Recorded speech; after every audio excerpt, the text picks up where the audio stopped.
Seattle has become the first city in the United States to recognize caste as a criteria for discrimination, effectively adding it to its anti discrimination statutes. But this has created a furor both in the US and in India.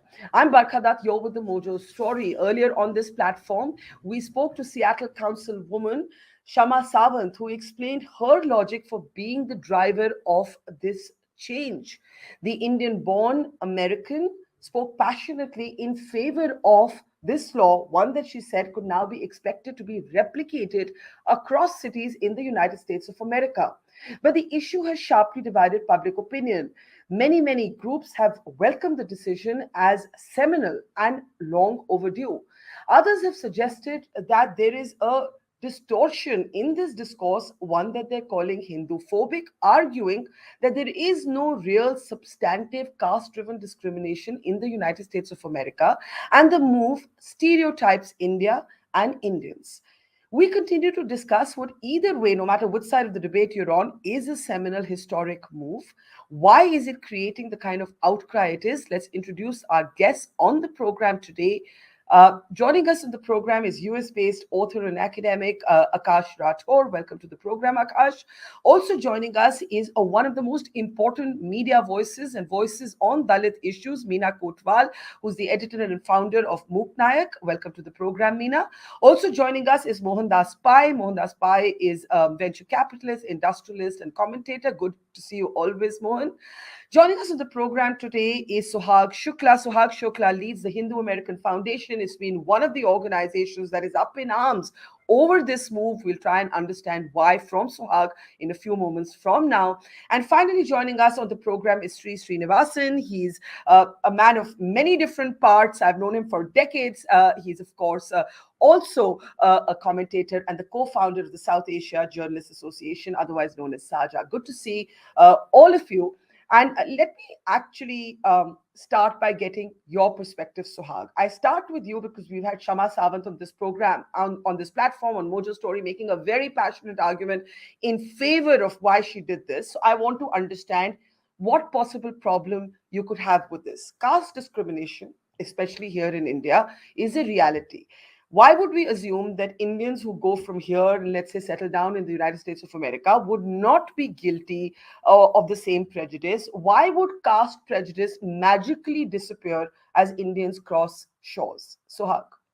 Sure. Well, the point here is not necessarily whether we need to deal with caste-based discrimination, because any form of discrimination is wrong, but how we go about dealing with it. And the problem with these policies is that whether you look at the legislative intent, the legislative language, all of it points to South Asians as somehow being inherently problematic, inherently bigoted, that some sort of racial or ethnic profiling is essentially being mandated through these policies. When you look at the definitions of caste being solely equated with South Asians, it is a departure from well-established legal principles of equal protection. The way America has dealt with a very deep problem of racism and xenophobia is to provide equal protection to all people with what's called facially neutral policies. This means that whether you have things like race, religion, ethnicity, national origin, gender, there's no presumed perpetrator, there's no presumed victim. Everyone has protection under the laws, and everyone is obligated to treat one another on the basis of their inherent worth. America has been far from perfect in this. However, we believe that this idea of having generally applicable categories that don't single out a particular ethnicity are the best ways to ensure that all people are protected. So your argument is that because caste is specific to Indians, this will lead to a singling out of Indians. Is that what you're saying? And that the laws and that the existing laws in the US are sufficient to address complaints of caste discrimination? That's exactly right, because you have all of these categories through the courts, through precedent, have been interpreted. And so it's not just race. So for instance, race has also incorporated color. so that when you have even people within the same racial group, for instance, where maybe someone with lighter skin within the same racial group is discriminating against someone with darker skin, race would still cover it. Same thing with categories like national origin. National origin have been interpreted to include things like ancestry, ethnicity, culture, descent, background. All of these things are categories that could very easily be applied to the notions around caste. Okay, let me open this up for others. Sree, let me get you in and then I'll come to Meena. The fact is that these categories do not specifically cover caste. And this debate started actually in California on the West Coast in Cisco. Now you've had Seattle move in and pass this law, and it's being widely celebrated and widely argued. Both opinions are there for us to see. How do you see it as someone who came from India, who's been an Indian American now for more years than I can count? Do you think this was a long time coming, or do you think, like Suhag does, that this is a mass stereotyping of Indians? Well, thank you for having me on the show, and it's great to be with all of you. I think this is an important discussion and something that I don't think enough attention had been paid to until now, including by people like me. As a so-called upper caste Hindu, I have I welcome this moment in American history where we are making sure that we're adding caste to all the other anti-discrimination policies. When I hear folks like Suhag and others point this out, that this is not good, this draws attention, it singles out Hindus, singles out Indians, what it reminds me of is of the great debate happening in the US right now around racism and the study of the history of slavery and its impact in America. And so what we're seeing now is the people who are against, the only people who are against the study of racism and the history of what has happened in America are the folks who benefited from it. And they're the ones upset. And we see now in America, in this talk about caste, the people who have benefited from caste and being what they are the ones who are most opposed to this. And so I think we welcome this because we should not be, there should be no opportunity for it. And I can tell you, again, as an upper caste Hindu or so-called upper caste Hindu, that I and people like me, we've been forced to discuss this for the first time in our circles. We live in New York, and I don't work with that many South Asians, so I don't encounter what other people have encountered. But when you talk to Dalits in America, you understand the pain that they feel. And just because it hasn't affected me doesn't mean it's not real. Just because Obama became president, racism didn't end. Because Tiger Woods was successful, racism didn't end. Same thing, just because there are successful Dalits in America doesn't mean anti-Dalit discrimination didn't end. Yeah, let me bring in Meena and then I'll come to Mohan and Aakash. Meena, this is the debate, right? In India, there would be no question of anyone suggesting that there is no caste discrimination. Till this date, in educated upper caste households, there are tumblers in many kitchens that are kept aside for those who are Dalits, who may be traditionally bound to professions like mopping up the floors. Till this date, you can be an IIT graduate, and if you're a Dalit, you can still face discrimination. So we know this in India. In America, the argument being made is it's not experienced in the same way. That Carnegie has a survey, for example, where 5% Americans, Indian Americans rather, identified as having experienced caste discrimination. What would you say, Meena? Thank you Barkha, पहले तो मुझे यहाँ invite करने के लिए, अपनी बात रखने के लिए। देखिए बरखा, अभी तक क्या हो रहा था कि अगर हम लोग फॉरेन में हम लोग बताते थे ना कि दलित क्या है, उसको एक्सप्लेन करना पड़ता था। मतलब कई जगह तो आज भी एक्सप्लेन करना पड़ता है कि what is Dalit, Dalit means क्या है, वो सारी चीजें एक्सप्लेन करनी पड़ती थी। लेकिन अभी जिस तरह से सिएटल में हुआ सिएटल में ये बहुत अच्छी शुरुआत हुई है, क्योंकि ऐसा नहीं है कि यहाँ वहां पर जो ये पूरा भेदभाव का जो कानून था वो पहली बार आया है सिएटल में, या इससे पहले नहीं था। वहां पर था, वहां पर लिंग के लिए था, वहां पर नस्ल के लिए था, वहां पे सब चीज के लिए था, लेकिन उसमें जो संशोधन हुआ है उसमें सिर्फ जाति जोड़ी गई है। और जाति की वजह से जो डिस्क्रिमिनेशन होता है वो छिपा नहीं है। हम लोग देश भर में देख रहे हैं किस तरह से यहाँ पर जो है पानी छूने की वजह से एक बच्चे को मार दिया जाता है, किस तरह से मूंछ रखने की वजह से किसी की लिंचिंग हो जाती है। कास्ट डिस्क्रिमिनेशन कितना है यहाँ पर। तो अब वहां अमेरिका में अगर हम लोग देखें अब तक जो पहुंचे थे, क्योंकि एक मैं रिसर्च देख रही थी, काफी हद में जो अमेरिका में पहुंचे थे वो अपने आप को जो हिंदू कहते हैं, या मैं कह सकती हूँ जो अपर कास्ट हिंदू हैं, वही पहुंचे थे। और तब तक कास्ट डिस्क्रिमिनेशन की बात नहीं होती थी, दलितों की बात नहीं होती थी। तब जब दलित वहां पहुंचा है तो इस पर बात होनी शुरू हुई है, वहां पर उस पर बात हुई है वहां पर। क्योंकि अगर हम लोग यहाँ की जनसंख्या के हिसाब से देखें तो लगभग शायद 5% ही वहां पर जो है दलित पहुंचे हुए हैं, और तब उन्होंने वो बात करना शुरू किया है डिस्क्रिमिनेशन के बारे में बात। तो आप ये कह रही हैं कि क्योंकि बहुत अरसे तक तो वहां पर दलित एक तरह से प्रोफेशनल अपॉर्चुनिटीज या इकोनॉमिक अपॉर्चुनिटीज ही नहीं थी, क्योंकि वो बाद में शुरू हुई, ये चर्चा भी बाद में आई है। Am I summarizing you correctly? yes, exactly। क्योंकि इंडिया में भी अगर हम लोग देखें तो जितने भी फील्ड हम लोग ले लें, वहां पे अभी टॉप पोजीशन पर कौन है, तो वही चीज अमेरिका में भी तो हुई ना। वहां पे जो लोग पहुंच रहे हैं तो वहां पे भी टॉप पोजीशन पे कौन है। अब जो दलित जाना शुरू किए हैं वो इस पर बात कर रहे हैं कि भाई डिस्क्रिमिनेशन कास्ट बेस्ड कितना है, यहाँ पे कास्ट कितना मैटर करता है। अगर मैं एक उदाहरण लास्ट में देना चाहूंगी, जो जर्नलिस्ट ही है इजाबेल, उन्होंने कहा है कि भाई त्वचा जो है आपकी अगर रेस है तो हड्डी आपकी कास्ट, वो पूरा डिस्क्रिमिनेशन है। जो दिखाई नहीं देता है वो मैटर करता है आपकी बॉडी में। So if your skin color is about race, then your haddi, your bone, is about caste. It's that entrenched.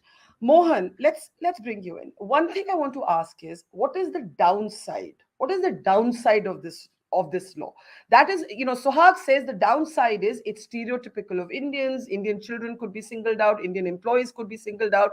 But all change comes with churn. There is no change possible without a certain degree of discomfort and churn. What do you think of this law, Mohan? Can we unmute Mohan, please? Mohan, are you muted at your end? Yeah, Barkha, go ahead. We must stop this victimhood narrative and go by facts and data. It's very easy to create victimhood narratives for everybody because all of us are equally victims. I'm also a victim. You are a victim. Everybody is a victim. No, we're not equally victims. We are not, sorry, well, I have to interrupt you. We're not equally victims. We have privilege. I'll explain to you. We have privilege. No, I'll explain to you. Explain to you. Now, in 1950, the founding fathers of a constitution said there shall be no untouchability in this country. It is banned by constitution and the law. We have had reservation for 70 years in this country. If you look at college-going students, out of 16.6% children in the SC category, there are 14.8% of college students belong to community. ST is 8.8, 5.9. Backward is 40% in population, 36% are students. So as far as college education is concerned, they got an equal representation. We have had reservation for 70 years, maybe 3.5 generations. Now in government surveys, almost all the quota is fulfilled, except maybe at the top, because to get to the top, it takes you 20-25 years. And they're going to the top. And the Supreme Court said, if you don't have enough, you should promote them. All right? If you look at politics, 22.5% seats, 8% seats for ST, backwards have seats, 50% reservation in government jobs. Now, India has done a lot of work to create an egalitarian system as far as the law is concerned, how we behave is concerned. We have draconian laws to protect people who are supposed to be slighted by caste slurs, where their word is taken as evidence and people go to jail. Now, caste discrimination in this country has diminished considerably over the last 70 years and is diminishing. In my life, I've been around for 60 plus years. I've not seen any caste discrimination like keeping a tumbler here, there and all. I've not seen it.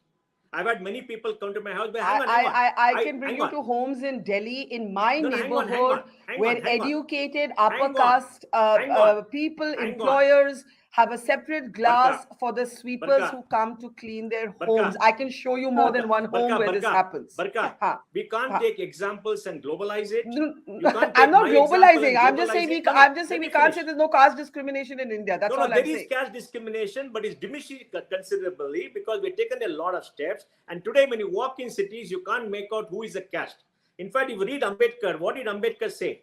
Ambedkar said caste is a result of a stratification of society, and he said told all these people, please go to the towns where you lose your identity. Nobody knows who you are. It is a result of a stratified society which has not grown for 100 years. Okay, let's come to this law. Let's come to this law because we will keep arguing otherwise on this. When you have a law like this, it presupposes you come from the Hindu community, you are casteist. Because this is very unique to somebody. Now, when you look at race, it doesn't presuppose you are a white, you are a racist. It doesn't presuppose because it's very specific to a particular group. So everybody is tainted, say you're all racist unless proved otherwise, which is against the law. What you require is equal protection to say, if you say that you are discriminated against caste, you got a remedy, the remedy is there. Okay. But it has to be proven. For example, in the Cisco case, let me tell you, the person who complains was hired by his own manager. It's not very unique. And that matter is still to be decided in court. Equality Labs has come with a very thin survey and globalized it to say there is caste everywhere. I've not heard of caste in America for 35 years. I've met maybe thousands and thousands of people all over. Let me bring in Aakash. Let me bring in Aakash. I know Meena. I know Meena wants to respond to you. There are enough laws that take care of it. Now there are people who will create. No, this is Equality Labs. I told you, Carnegie has spoken about that. Yes, we have the Carnegie figures. We have the Carnegie figures as well. Yeah. You talk to 10 people and you ask them what it is. They all belong to the same group. And a small survey, they'll all say yes. You ask anybody in India, but you get the numbers that you want. I'm not denying anything. All I'm saying is let us not blow it up. What is happening is typification of a certain class of people. Okay, let me come in. Putting them to say you're guilty unless proved innocent, which I think is totally wrong. Can I speak the Carnegie figures on your screen? Since you referred to it, I wanted to bring up the Carnegie figures also. 5% of Indian Americans said they felt discriminated on the basis of caste, and this was their other key point. Half of all Hindu Indian Americans identified with a caste group. So I just wanted. Okay. I'm just. There's no discrimination. What is bad is discrimination, not identification. If I say I'm a white, that is okay. Yeah. Let me just bring up this operative figure and take it to Aakash. Aakash, this is the Carnegie report that says 5% only of Indian Americans said they felt discriminated on the basis of caste. This is the argument that Suhag or Mohan may cite to say, where is the entrenched caste discrimination in the United States of America? When I put this question to the Seattle councilwoman Shama Sawant, she said, well, even if it's 1%, the law is meant to protect the last person. That's the idea of the law. But I want to bring you in. Go ahead, Aakash. Yeah, thank you, Barkha. I think the argument there doesn't really make sense because if 5% of people were being raped, it's a nonsense argument to belittle the quantity, but more importantly, that quantity is going to continue to grow, as Meena had pointed out, irrespective of Mohandas's strange remarks about reservation. They've clearly shown some success in the ability of the marginalized to now get educated and go to serve as skilled labor in North America. So this is only going to increase, which means that the discrimination felt will increase. But I think that's not a very significant argument. More important, I believe, is what Suhag had suggested, also Mohandas, that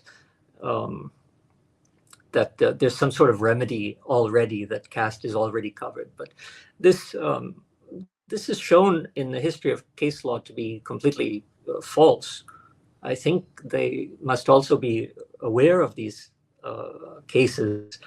Throughout the 1970s and 1980s, the Black women would bring cases of discrimination and hiring practices to the courts as Black women. And of course, there were prohibitions against discrimination of Blacks. There were prohibitions against discrimination of women.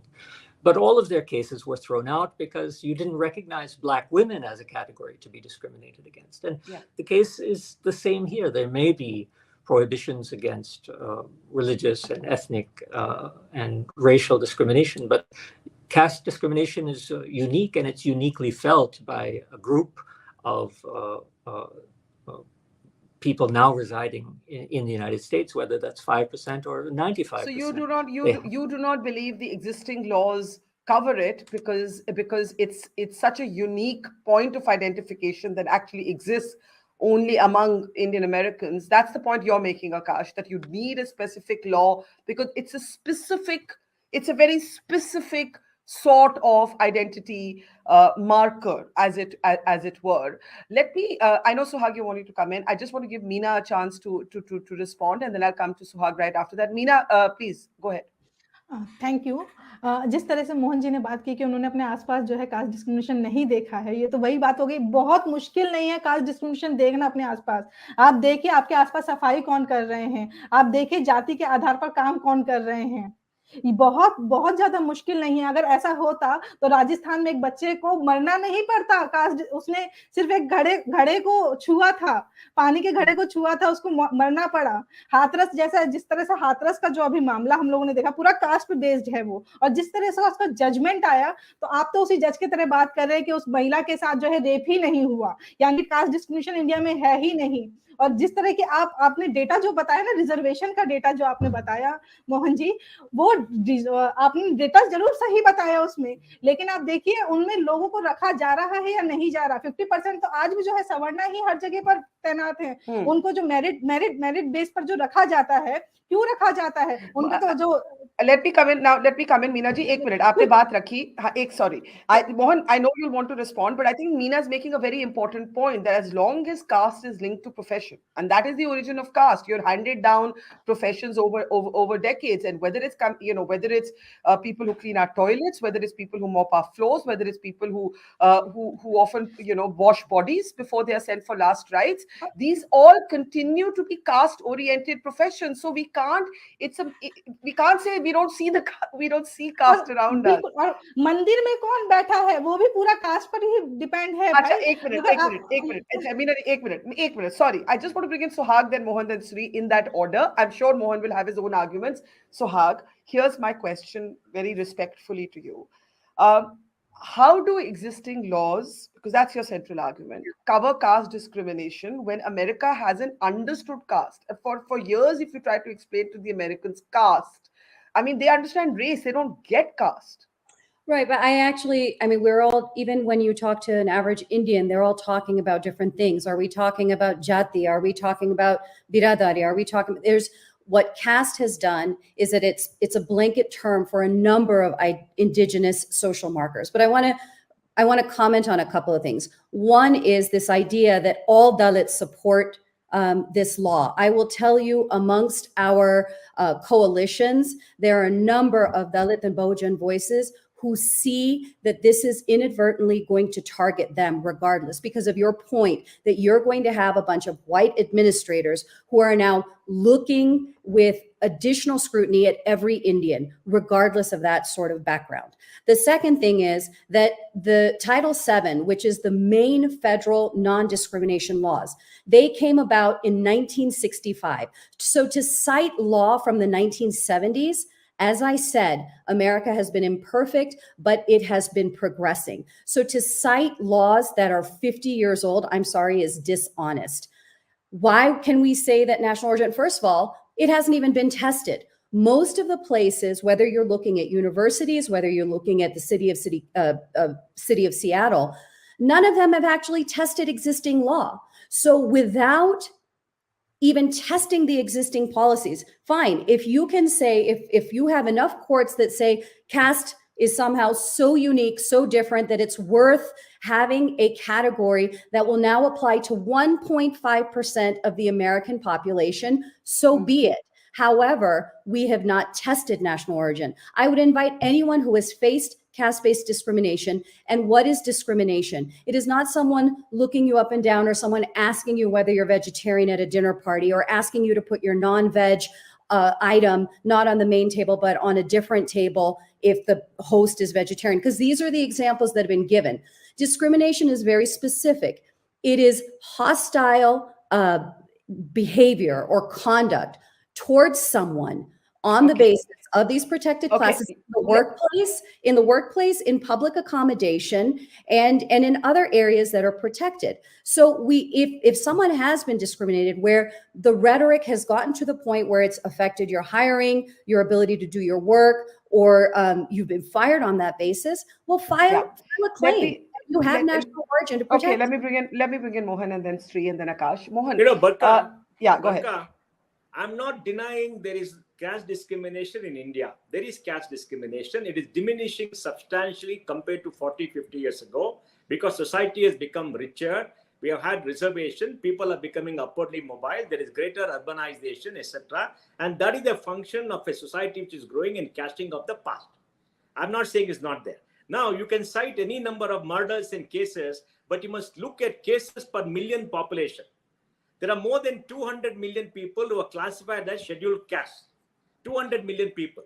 If you look at the number of, any deaths, anything like that, like, remember, Barkha, this case that Muslims are killed largely. Look at number of deaths per Muslim. It's less than what the Hindus have been through. Because we globalize everything, we do it. Next thing, what the lady said is, some are reserved for Dalits and Caste. No occupation reserved for anybody in this country. Because all these occupations are done by people who apply, who get it, but who are very poor. Poverty is the biggest curse. If you give skills to people, if you educate them in a good place, they are upwardly mobile. If they don't have education, what is your specific disagreement with this law? We have laws in India.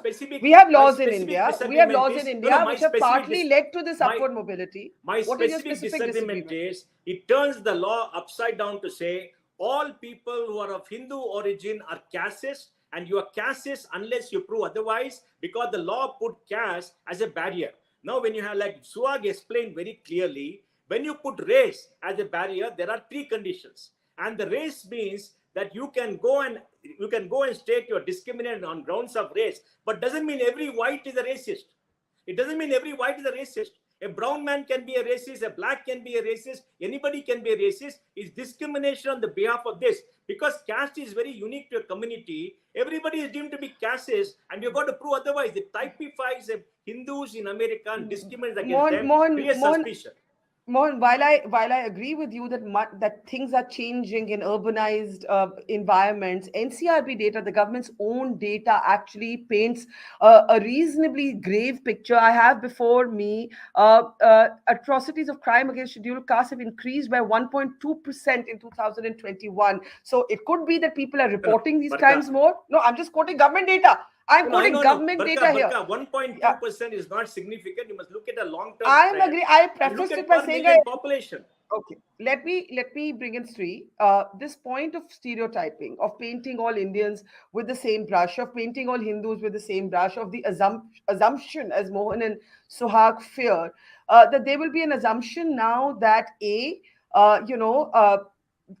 everyone of a certain caste group is potentially casteist. B, people have expressed concerns about hiring policies. Could this impact hiring policies? Could an employer say, this is just too complicated, let me just avoid this altogether because otherwise they'll have complaints? I mean, I've heard these kind of concerns being expressed. I'm sure so have you. What would you say? Well, I love that Suhag and others are suddenly so worried about the Dalits that they may not get a job because of this, or that they're quoting, there are some Dalits who like this, who are opposed to this law. There are Black folks who love Trump, who has been the most racist president in the history of the United States and done so many bad things for Black people. You can always find Black people. You can find Muslims who will agree with anti-Muslim laws. All of that happens. So just quoting some people who are against, some Dalits who are against this, does not prove that this is something problematic.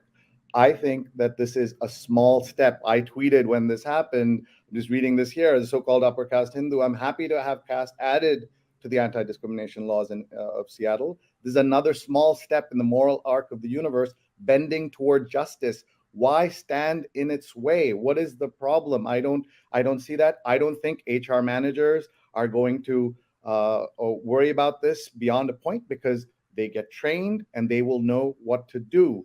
This is the country we're in.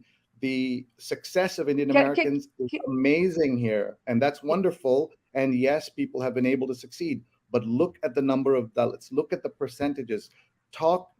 The upper class folks who are opposed to this, and they're mostly upper caste, almost, invariably, they have not felt discrimination, so they're going to say this is bad. And I should point out that the various organizations that are fighting this are on the wrong side of history, and are on the wrong side of history of many other. Let me allow Suhag a brief interjection. I think she has a point she wants to raise with you, and then Aakash. Go ahead, Suhag. I'm sorry, that's just so deeply patronizing, Sree. You identify as a so-called upper caste, but want to diminish the voices of those Dalits who oppose this because they don't know better. I mean, if that's not casteist, I don't know what is. Second is that as a micro minority in this country, 50%, if you look at the Carnegie survey, 50% of the respondents had faced some sort of discrimination. 30% of those were on the basis of color, 18% on gender, 18% on religion, and 1% on national origin. If you don't think that this is going to have a discriminatory impact on 1.5% of the population, including Dalits and Bojans and others who are coming to America or already are here, who have been part of our communities where we were not aware of their backgrounds, and now they're coming out to say, hey, we're going to fight this because we are equally concerned. Don't patronize them. That is really, really okay. just... I would just say, sorry, 1 second, Barkha, I have to respond to that. First of all, what the Hindu American Foundation has done in so many issues in the United States is they are the Hindutva American Foundation. They are showing us. Okay, this is going in some other direction. This is outrageous. They make it appear this is outrageous by Sree. For all Hindus and a majority of Hindus in America. But because of... So hold on, Mohan, 1 second. I'm speaking. Mohan, I'm speaking. Mohan. Okay. A request. One at a time. One at a time. Okay, let's be calm and speak one at a time. Mohan, just 1 second. Mohan, let him speak. Mohan, let him speak. Who knows about anybody's caste here? Mohan, I don't know about anybody's caste. Okay, everybody calm down. I'm guilty. I mean, this man must be casteist. Okay. Can I make a request? I know it's a red hot iron issue, but please, everybody speak one at a time so we can follow each other. Let's keep some civility. Let's not personalize this conversation. I will give everybody equal time. I promise you that. Sree, make your comment in 30 seconds. Then Suhag. Aakash has been waiting to speak. So right after that, Mohan. Go ahead, Sree. I was just saying that the same people who are in not just HAF, but so many organizations, the people who speak out and get the loudest voices are the voices who are pro-Hindutva, who are causing and creating the continued problems that we see for minorities, and are now they're also against things that help Dalits in America, and that is my problem. And HAF and other organizations sound like they represent all Hindus in America, and they don't. Okay, Suhag, go ahead. Respond, and please briefly, because Aakash has literally been waiting to speak. Suhag. No, we don't represent all Hindus, but I'm sorry. It's a straw man's argument and ad hominem to label us a particular way when you can't argue on the merits. Marriage equality, climate change, sensible gun reform, separation of church and state, free speech. These are all classically liberal democratic issues that we have advocated for. So please explain to me what Hindutva means, because you're not really making a argument based on facts. Can I not have in the last 2 minutes a debate on Hindutva? We'll call both of you back for a separate program on that. Aakash, let's come back to what we were debating, this law. Go ahead, Aakash. Sorry, you've been waiting a long time. Yeah. No, it's fine. Barkha, you call this a red hot issue. I really don't see this as an issue at all. No. I'm just saying, look at the passion with which we're arguing about it. Obviously, no, this is a non-issue. It's only an issue really for those who finally get relief. I don't think it's an issue for anyone else. I mean, the very fragility that we are projecting that Hindu Americans have is a farce. The fact that you think there are two sides to this issue is already an illustration of the power of Hindu Americans. I mean, we don't consider there to be two sides to the racial discrimination issue. There's the right side and there are racists. There are not two sides to gender discrimination protections. There are sexists and there's the right side. So how suddenly there are two sides to the protection against caste discrimination? Obviously, there's the right side, and then you can fill in what you think is the Can I ask you, Aakash, before I go to Mohan, what ripple effect do you think will happen with Seattle having passed this law? That's an important thing, I think, for us to talk about. Well, speaking as a lawyer now, the ripple effect is not going to be terribly significant. Anyway, this is an ordinance that's a municipal law, and these kinds of ordinances are almost always dealt with under civil law, never under criminal law, like people seem to panic about. I think Mohan had even mentioned the Atrocity Act and so on. This is extremely far-fetched. I will say my sister is also a city council woman in a much smaller city than Seattle, but a city that nevertheless has a large South Asian community. And she thought if the data warrants it, it's something worth considering. Looking at. Yeah. But I mean, ripple effect, I don't think. No, I meant, do you see other cities following? Will this end up in court? I mean, I think there's going to be a long process before this actually becomes something uniform, if at all. We don't know. That's what my question actually meant. Let me bring in Mohan now. Mohan, other than the differences you have with Sreenivasan's comments on the Hindu American Foundation, let's come back to just a thing I want to understand.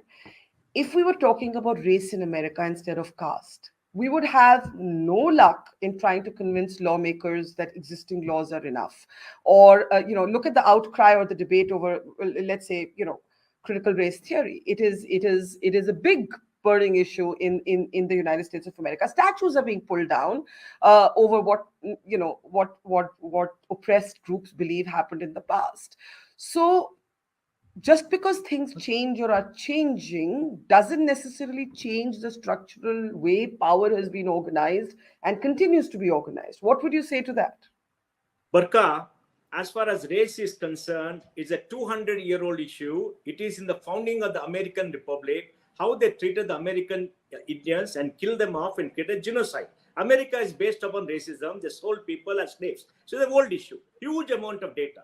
Gender discrimination in America is a huge number, large number, 50% population are women, they're discriminated, they didn't have the right to vote, is a huge issue, right? Whereas the so-called caste, how many cases are there? Let people file hundreds of cases in court to prove that there is actually caste discrimination. There's one case filed against in a India, company. You mean in the US? In the US, I'm talking about the US. When talking about India, in the US, let them file cases. There's one case against Cisco. The case is not decided. If the case is decided, there's no caste discrimination. What happens to the report? Let there be many more cases. Then if there are a large number of cases, there are greater evidence, bring it in. It's fine. When there's no evidence, when there are people who are trying to create victimhood narratives, why go there and typify people and create something which is not there? Now let them file cases. The lawyer said, oh, his race, 1978. He's been there for 200 years. Women, 200 years.